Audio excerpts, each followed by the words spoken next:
Bom dia, pessoal. Bom dia. Vim falar um pouquinho para vocês de como levar um pouco de ciência de dados aí para o seu cliente, né? Como a gente faz muita ciência, né? Muita coisa no notebook, como que isso vira uma feature de verdade. Primeiro vamos introduzir aqui, né? Pode passar. Bom, sou estudante de engenharia de software, estou aí no meu último ano, se tudo der certo. Sou membro do laboratório LAPS, lá da Universidade de Brasília também. Mexo um pouco com back-end, um pouco não. Minha vida basicamente é mexer com back-end, mexer com infraestrutura, práticas DevOps, enfim. É isso que eu tenho desenvolvido lá no laboratório. Falando agora um pouquinho mais do nosso laboratório, né? A gente é um laboratório de software livre, laboratório avançado de pesquisa, produção e inovação. Eu sempre inverto os dois coisas aí, mas tudo bem. A gente trabalha com tecnologia de software livre, muito pelo contexto dos alunos, muito por a gente não conseguir pagar licenças. E software livre também dá muitas oportunidades para a gente. Então, a gente procura buscar o uso dessas tecnologias. A gente trabalha com vários órgãos, empresas, em forma de parcerias. Então, a empresa vem para a gente com problemas reais e a gente tenta, com foco na educação dos alunos, propor uma solução ou treinamentos para essa empresa. E uma dessas parcerias é a do Ministério da Cidadania. O Ministério da Cidadania veio para a gente com uma problemática. E a gente propôs duas soluções, uma delas a assistente virtual, a Thaís, eu vou comentar para vocês um pouquinho sobre ela. E o foco da apresentação hoje que seria o SALIC-ML, que é a parte de ciência de dados, como que a gente entregou isso para eles. Então, bom, comentando um pouquinho mais sobre o contexto das leis de incentivo à cultura, uma delas a Lei Rouanet, a mais famosa aí. Dentro dessas leis tem todo um processo para você ter um projeto incentivado. Então, primeiro você submete a sua proposta na etapa de submissão, onde você diz, olha, eu vou fazer esse projeto aqui, eu vou precisar disso, disso, disso.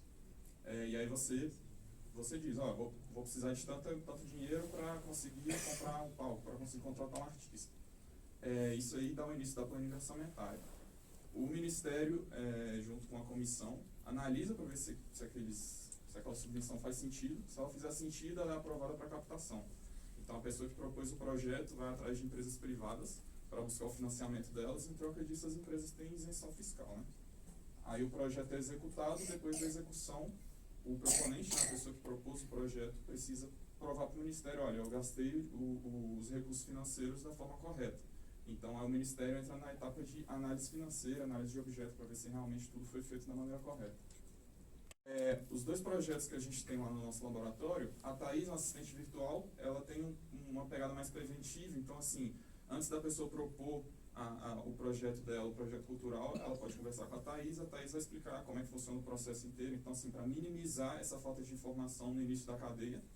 E o SALIC-ML, que a gente deu o nome do projeto, a gente tenta usar ciências de dados dos projetos que já entraram para tentar melhorar o gargalo que a gente encontrou nesse final desse processo.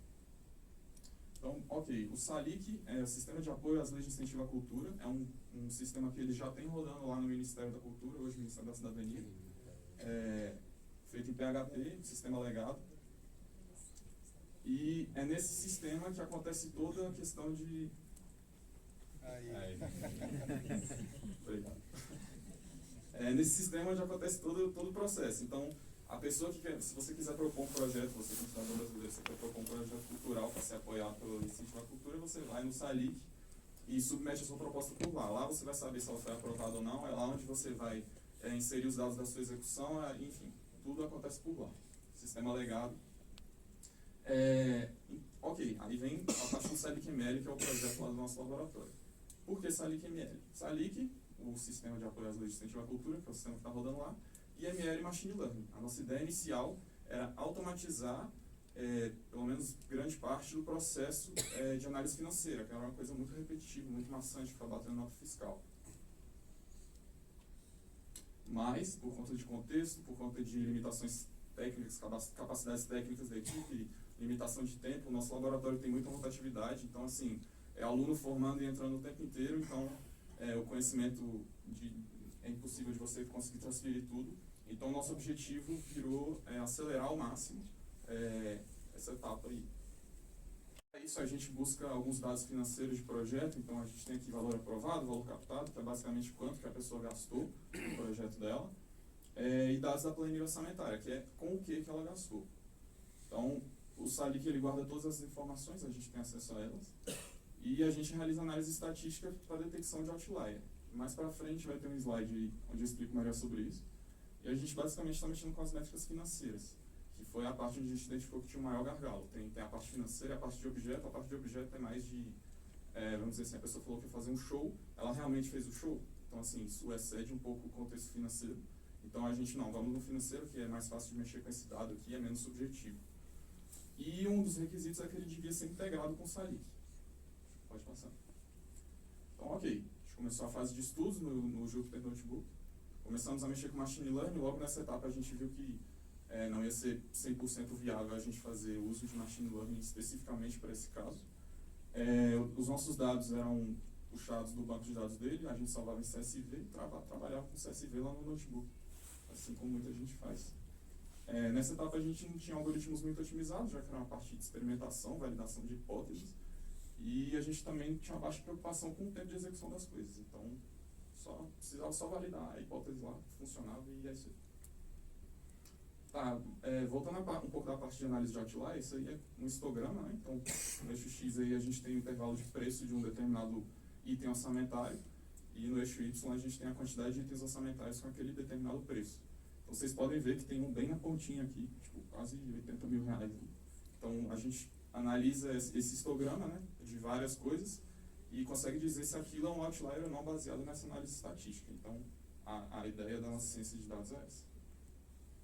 E o meu trabalho, quando eu entrei na equipe, vocês viram que no início, na minha formação principal, eu não coloquei ciência de dados, justamente o meu foco era maior em back-end, estudar back-end, eu gosto mais de automatização das coisas, enfim. E a professora Carla me convidou para entrar na equipe com o trabalho de falar, olha, a gente já tem uma equipe de ciências de dados, o pessoal já está fazendo muitos estudos, só que isso precisa virar produto.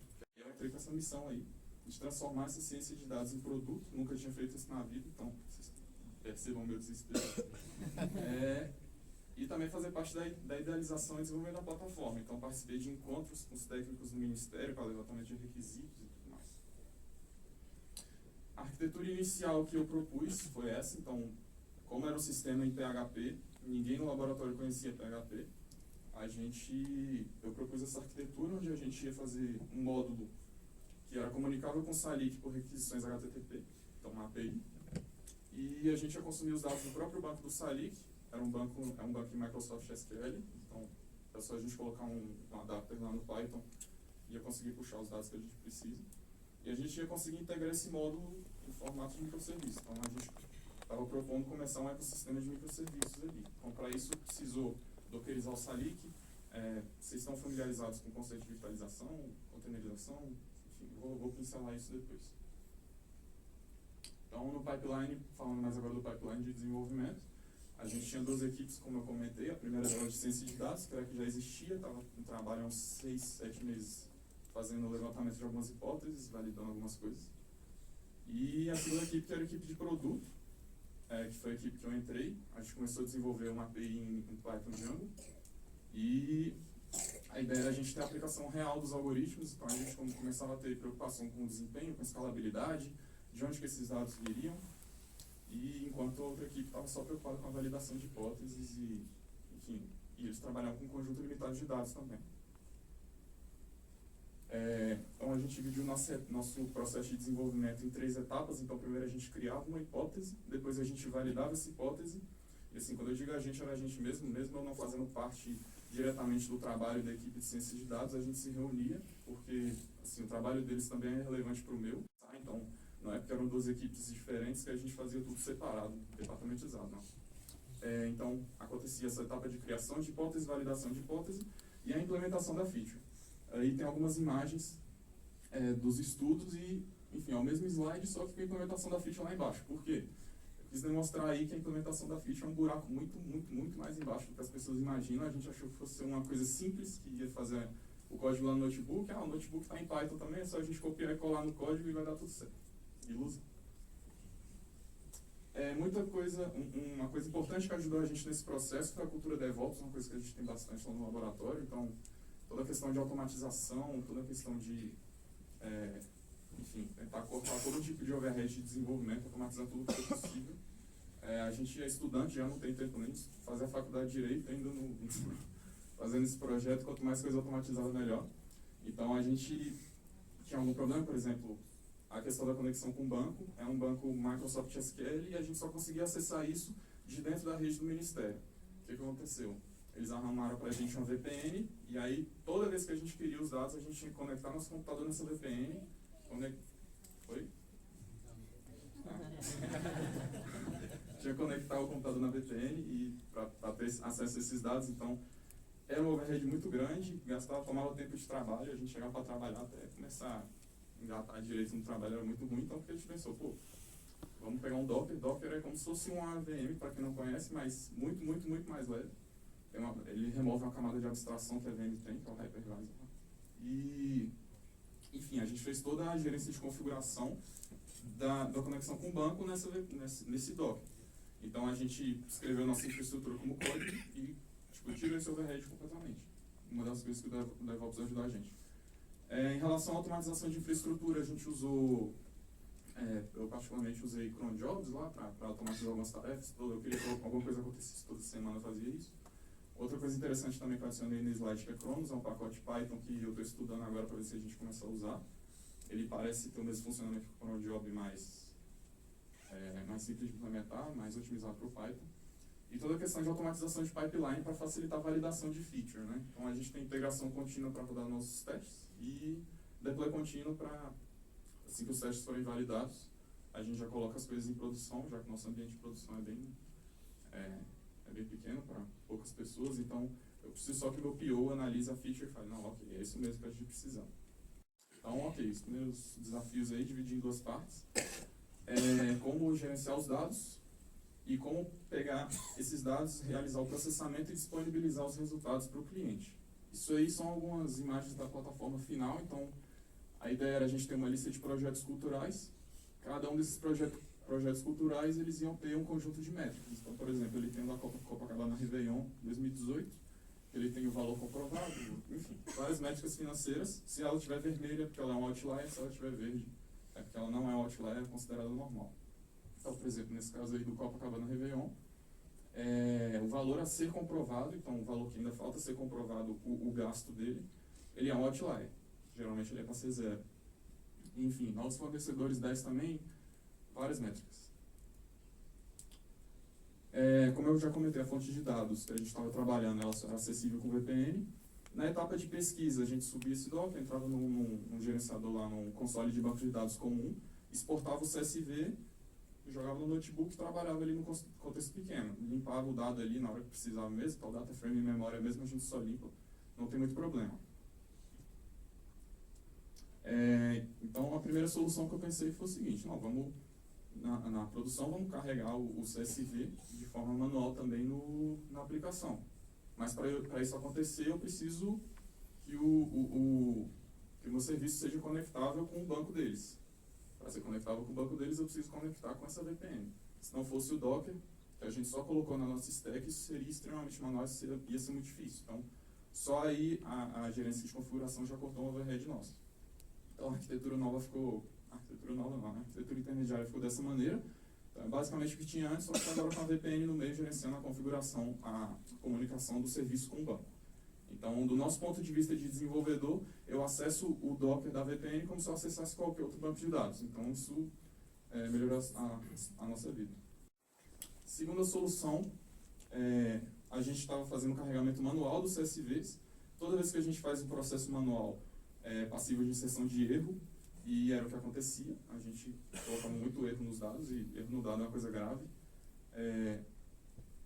No trabalho dos notebooks, quando os desenvolvedores, quando os cientistas carregavam os dados, eles tinham o poder de tratar o dado em memória, mas em produção a gente não tem lá uma pessoa supervisionando o tempo todo, dando babysit lá na feature. Então é necessário que a gente faça esse tratamento de dados de forma automatizada também. Então a gente teve que fazer isso na segunda etapa, e aí sim a questão do problema de dados foi resolvida. Falando mais agora do processamento da disponibilização nos notebooks, então, a gente não tinha preocupação com o algoritmo, a gente tinha os dados gerados nos objetos ali. Então, assim, em uma célula você vai lá e instancia o seu objeto, carrega seu data frame, e embaixo você consegue trabalhar editar seu código sem ter que recarregar o data frame, porque aquilo já está em memória o tempo inteiro.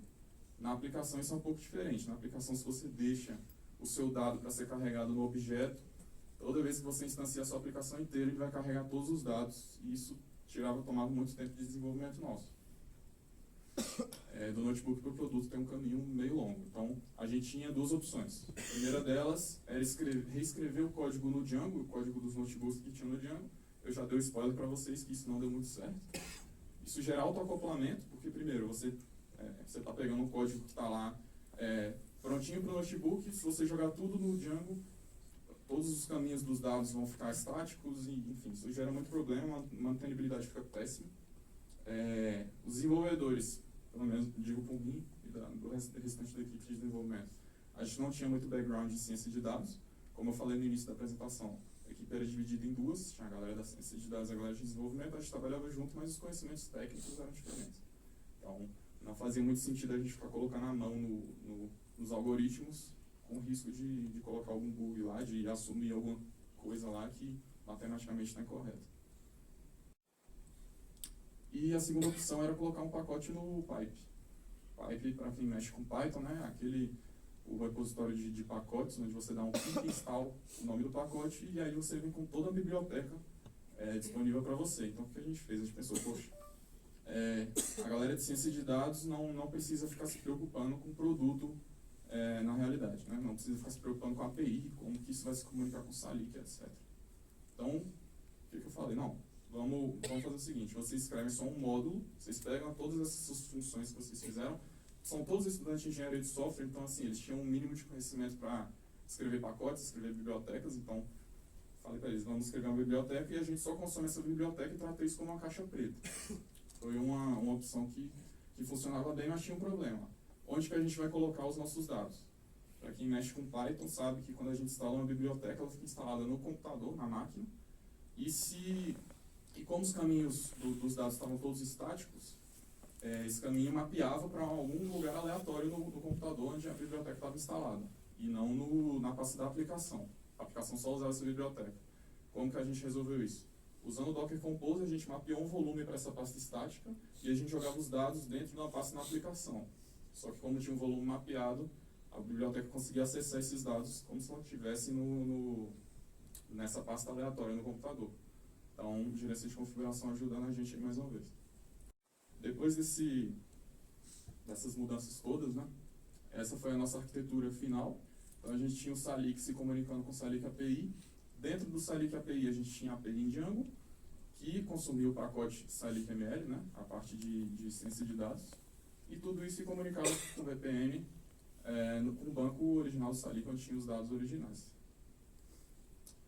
Então, ok. Nossa primeira solução, a gente replicou o comportamento dos notebooks no pacote Python. E usava esse pacote Python dentro da nossa aplicação. A nossa sorte também, que o pessoal de ciência de dados, muito com interesse em matemática, eles também eram competidores de maratona de programação. Então, eles tinham conhecimento de otimização de algoritmos, então isso ajudou muito a gente. Tinha muitos algoritmos que tiveram essa parte negligenciada no início dos estudos. E quando isso virou um pacote, eles tiveram o trabalho de ir lá e tratar para deixar o mais otimizado possível. Mas a gente ainda tinha alguns problemas. Alto uso de memória, porque a gente carregava todos os dados, a gente jogava em memória. E a gente ainda deu um pouco de sorte, que os dados que a gente estava mexendo não excediam, tipo, sei lá, 5 GB, 6 GB. Eu imagino que muitos de vocês devem mexer com um volume de dados muito maior que isso. Então, assim, acho que vocês nem iam pensar nesse tipo de situação. Demorava, né, a instanciar os objetos. Como eu falei no início, se você carrega tudo em memória, na sua aplicação final, toda vez que você vai subir a aplicação, ele vai carregar tudo em memória. Resultado, demorava 20 minutos para a gente subir a aplicação. Aí você pensa, a gente mudava uma vírgula no código e tinha que esperar 20 minutos para ver se essa vírgula tinha quebrado ou não. E geralmente quebrava. Segunda solução. A gente resolveu pré-processar alguns dados essenciais. Então, como a gente está trabalhando aqui com muito estatística, dados como média, desvio padrão, variância, tudo isso para vários segmentos, para várias categorias de projeto, a gente pré-calculava isso e deixava pronto, que era muito mais rápido. Salvava isso no objeto e serializava esse objeto em um ponto Python. Para quem não conhece, Python é um pacote Python também para serialização de objetos. Então, se você tem um objeto, você pode transformar ele no arquivo, depois você pode ler ele em outro momento, esse arquivo, e o seu objeto vai estar lá, sem você precisar construir, reinstanciar esse objeto. Segunda solução, a gente estava fazendo o carregamento manual dos CSVs. Toda vez que a gente faz um processo manual, passível de inserção de erro, e era o que acontecia, a gente colocava muito erro nos dados, e erro no dado é uma coisa grave. No trabalho dos notebooks, quando os desenvolvedores, quando os cientistas carregavam os dados, eles tinham o poder de tratar o dado em memória, mas em produção a gente não tem lá uma pessoa supervisionando o tempo todo, dando babysit lá na feature, então é necessário que a gente faça esse tratamento de dados de forma automatizada também. Então, a gente teve que fazer isso na segunda etapa, e aí sim a questão do problema de dados foi resolvida. Falando mais agora do processamento da disponibilização dos notebooks, então, a gente não tinha preocupação com o algoritmo, a gente tinha os dados gerados nos objetos ali, então assim, em uma célula você vai lá e instancia o seu objeto, carrega seu data frame, e embaixo você consegue trabalhar, editar seu código sem ter que recarregar o data frame, porque aquilo já está em memória o tempo inteiro. Na aplicação isso é um pouco diferente. Na aplicação, se você deixa o seu dado para ser carregado no objeto, toda vez que você instancia a sua aplicação inteira, ele vai carregar todos os dados, e isso tomava muito tempo de desenvolvimento nosso. Do notebook para o produto tem um caminho meio longo. Então, a gente tinha duas opções. A primeira delas era reescrever o código no Django, o código dos notebooks que tinha no Django. Eu já dei o spoiler para vocês que isso não deu muito certo.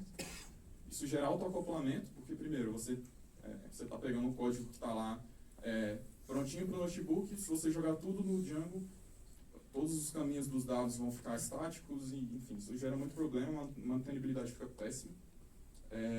Os desenvolvedores, pelo menos digo por mim e do restante da equipe de desenvolvimento, a gente não tinha muito background em ciência de dados. Como eu falei no início da apresentação, a equipe era dividida em duas, tinha a galera da ciência de dados e a galera de desenvolvimento, a gente trabalhava junto, mas os conhecimentos técnicos eram diferentes. Então, não fazia muito sentido a gente ficar colocando a mão nos algoritmos com risco de colocar algum bug lá, de assumir alguma coisa lá que matematicamente está incorreta. Sobe num tempo razoável, já que ela não precisa carregar muita coisa. Todos os dados pesados estão dentro do banco de dados. Alguns problemas que a gente ainda tinha. O pré-processamento, que eu acabei de mencionar para vocês, ele ainda demorava bastante, talvez por otimização de algoritmo ou não, mas duas das alternativas que a gente buscou aplicar. Primeira, paralelismo. A gente resolveu paralelizar tudo que dava para paralelizar. E a segunda delas é essa rotina aqui do Django, o módulo DB, que é o bulk create, que é basicamente para você fazer instanciar vários objetos e fazer apenas um commit no banco. Se você usar o comportamento padrão do Django, a gente descobriu isso, você fica dando overhead na conexão do banco, todo objeto que você cria, você salva. No início da apresentação, não sei se estava lá. O Ministério tem um passivo de 17 mil projetos para ser analisado, e imagina você criar 17, 18 mil objetos, e toda vez que você criar um, você salva no banco. Então o que a gente faz? A gente cria tudo, calcula as métricas de tudo, salva tudo de uma vez.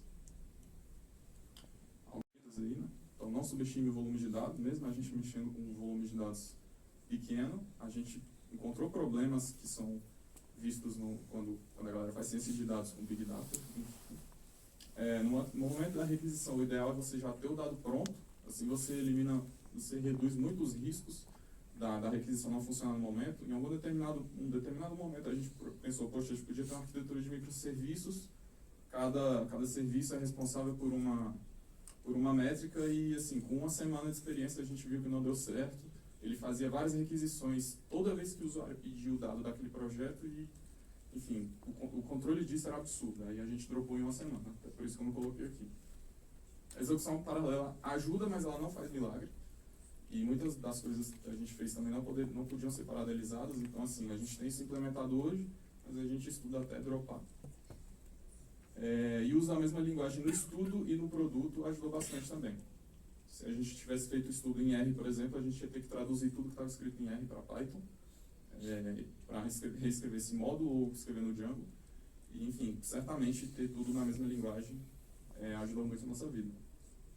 Então, isso aqui é a tela final do nosso produto, que ainda está em homologação. Então, a gente tem as várias métricas, né? e o indicador de complexidade, porque a ideia principal é você dizer se um projeto é complexo ou não de ser analisado, e baseado nisso, os gestores conseguem fazer um balanceamento de trabalho ali dentro do Ministério, né? Apreciar a atenção de todos, agradeço a oportunidade de falar para vocês. Não sei se foi muito rápido ou muito demorado, esse aí é o meu contato, se vocês quiserem tirar alguma dúvida sobre qualquer coisa. O repositório, como a gente trabalha sempre com software livre, tudo que eu falei para vocês está disponível aí nesse GitHub, tudo aberto lá, menos os dados, obviamente. E Labs.rocks é o endereço do nosso laboratório, vocês podem encontrar os outros projetos nossos lá, ler mais sobre a Thaís, que é assistente virtual, ler mais sobre, enfim, todas as outras frentes que a gente tem por lá. Muito obrigado. Você falou que estão estudando o Cronos, né? Você consegue Sim. fazer um paralelo do funcionamento do cron job com o Cronos? Sim. Diferenças, semelhanças, Uhum. vantagens, problemas? O cron job, a maior diferença que eu vejo hoje é na configuração deles. O cron job você tem que abrir o arquivo lá do cron tab, aí a gente coloca uma configuração para isso acontecer também no Docker, mas assim, você tem que abrir, colocar naquele formato lá dos asteriscos e tal, a recorrência do evento e o comando que você tem que rodar. O Cronos, como ele é específico para Python, ele funciona assim, ele faz uma referência muito clara que o que ele faz é a mesma coisa que o cron job faz. Então a configuração dele é a seguinte: você usa um decorator em cima de qualquer função do seu código. Dentro desse decorator você coloca aquela configuração dos asteriscos. O que significa? Essa função aqui minha vai ser executada de tanto em tanto tempo. E essa configuração vai dentro do código. Por baixo, aí é que vem o ponto. Ainda estou estudando como é que funciona a implementação do Cronos. Eu imagino que ele use o cron job por baixo, ou os timers do systemd, uma dessas alternativas. Mas hoje, acho que mais por conta da falta de estudo, é isso que eu vou ter que conseguir te falar, da configuração dos dois.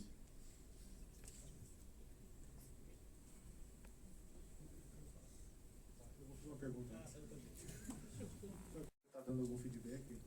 Está acertando, não está acertando? Sim, eu não mencionei na apresentação, mas acabei de perceber que foi um erro. É uma coisa muito importante. A gente teve muitos encontros para validação com o Ministério. A gente trabalha com metodologia de desenvolvimento ágil lá.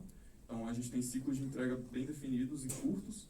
Então, a gente sempre chegava no cliente e falava: olha, desse jeito, aquelas métricas que foram mostradas no slide aqui, aquilo foi depois de refinar bastante. A gente errou muito. A integração contínua ajudou muito a gente nesse aspecto. Então, assim, se a gente não tivesse um ambiente para mostrar para o cliente que, não, foi isso que a gente fez, e ele falar que está errado, se a gente tivesse feito tudo, tentado planejar, não, na reunião o cliente falou que talvez isso fosse importar. E aí a gente vai lá e faz, e na verdade ele fala: pô, isso aqui não ajuda a gente. E muita coisa que a gente fez de forma despretensiosa, na moral, ele olhou assim e falou: cara, é isso que eu quero. Então, assim, a integração contínua ajudou muito, e as validações com o cliente também. Eu respondi a sua pergunta, eu me confundi. Porque você está analisando a complexidade. Sim. Você aponta que é complexo, ele sabe que não está acertando que é complexo. Isso. Inicialmente a gente pensou no uso do machine learning, da gente realimentar isso, da gente fazer um aprendizado supervisionado. Então, assim, a gente fala: esse projeto é complexo, esse é complexo, esse não é. Só que aí a gente percebeu que essa questão de dizer que algo é complexo ou não de analisar é também muito subjetivo. E dado que a gente está falando de planilha orçamentária, tudo é complexo. Porque você tem que bater todos os números, a gente está mexendo com dinheiro. Então, a gente não pode negligenciar, a gente não pode deixar de olhar nada. Então, assim, no fim das contas, tudo era complexo. Então, a gente mudou um pouco o nosso paradigma, mas, assim, seria de anormalidade do projeto, né? Então, se ele é muito outlier, ele é algo diferente, algo que os técnicos não estão acostumados. Aí a gente foi mais por essa linha. Oi, bom dia. Bom dia. Eu queria saber assim, você tem formação de engenharia de software, né? Sim, estou Você é finalizando. voltada aí para computação. E eu tenho formação em estatística, eu trabalho mais diretamente com os dados mesmo. E você falou que você trabalhou numa equipe multidisciplinar nisso. Aí eu queria saber assim, quais os aprendizados, quais as dicas que você dá pra gente dessa interação entre essas duas áreas?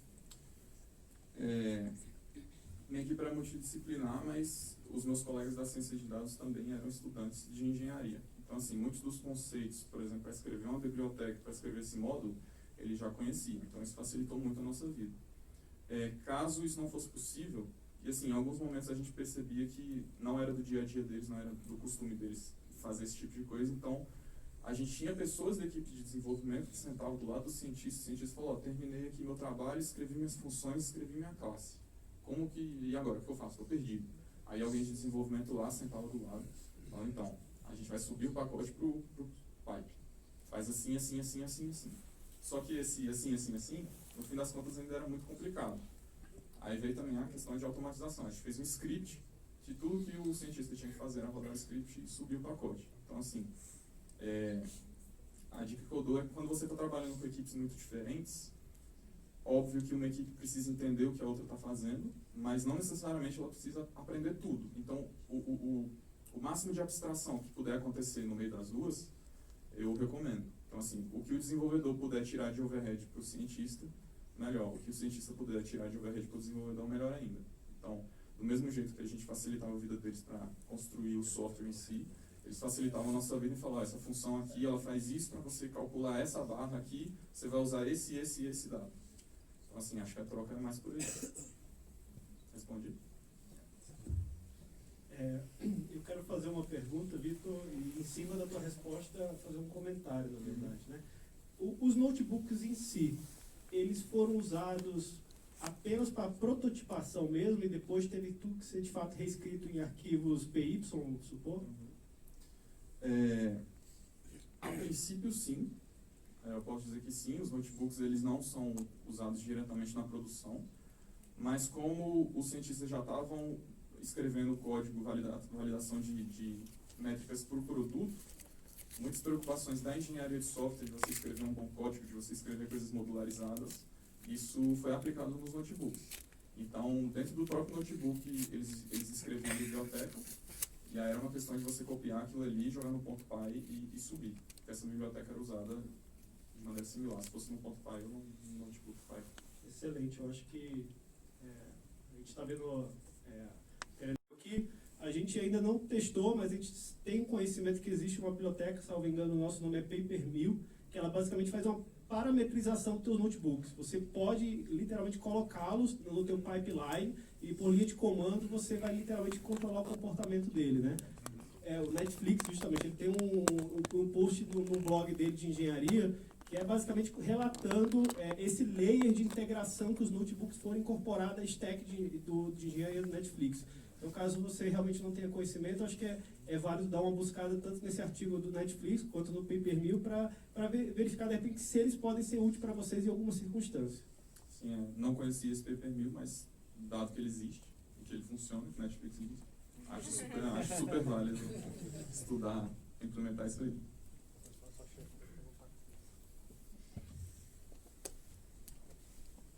Só para complementar o que o Moura falou, a questão da equipe multidisciplinar, a gente tem também dentro da equipe alguém de produto, então tem alguém que está validando hipóteses, então a linguagem natural de conseguir explicar o algoritmo para alguém de produto para depois ter essa interface com o cliente é super importante. Então, além de todos esses papéis, a gente tinha alguém de produto trabalhando no dia a dia do laboratório. Então, essa comunicação é muito importante, porque o cara do ciência de dados tem que saber conversar com a pessoa de desenvolvimento, com o produto, para conseguir fazer ciclos de entrega contínua, né? E o DevOps foi tudo importante. Em relação... é o Paper.Mill, né? Paper.Mill. Então, o pessoal da Magazine Luiza tem usado.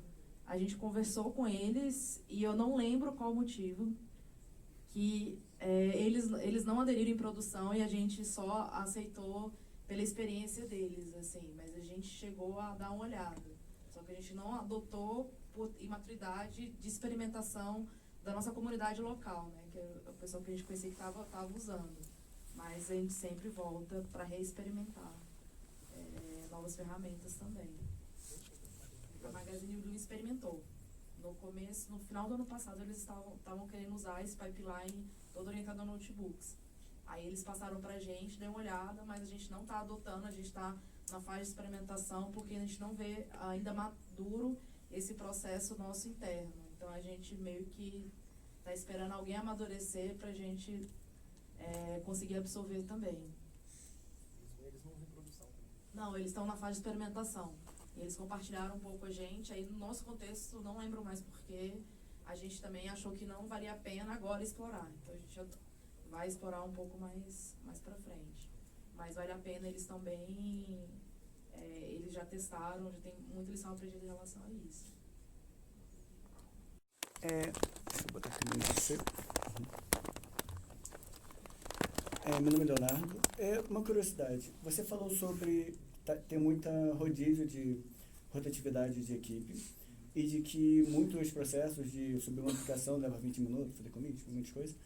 Então, isso geralmente leva a gente a pensar em soluções mais curtas, mais fáceis, mais rápidas e muitas vezes negligenciando um pouco alguns padrões corporativos de governança de dados.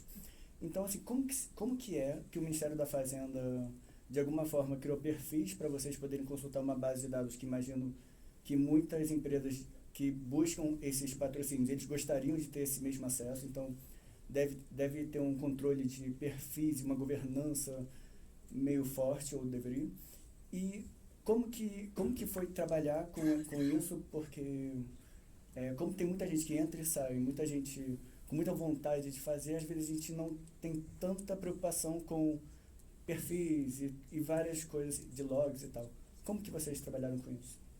Em relação aos dados, né, da segurança dos dados, que o Ministério da Cidadania, né, que o Ministério da Cultura forneceu para a gente, a grande parte deles eram dados públicos, então são disponíveis no Versalic, que é uma plataforma que consome o Salic para mostrar dados para a população, então são dados abertos, grande parte deles.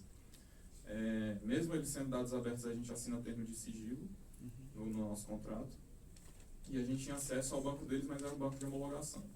Então, eles criaram um perfil para a gente lá, uma chave de acesso que a gente usava no banco de homologação. Inclusive, a gente estava com problemas para colocar isso em produção, porque eles estavam com algumas preocupações. Então, assim, número de acessos que a gente estava fazendo, se isso não ia pesar demais o banco, porque a aplicação que já está rodando lá hoje já pesa bastante no banco deles. Se adicionasse a nossa ainda, qual seria esse impacto? Então, isso ainda está em estudo para a gente realmente colocar tudo em produção para os técnicos. Uma pequena parcela dos dados eram dados sigilosos, mas esses dados, assim, aí, como era banco de homologação, eu não consigo te confirmar se eram realmente dados reais. Eu imagino que são sigilosos, porque tinha informação, por exemplo, de CPF, CNPJ de algumas pessoas e empresas.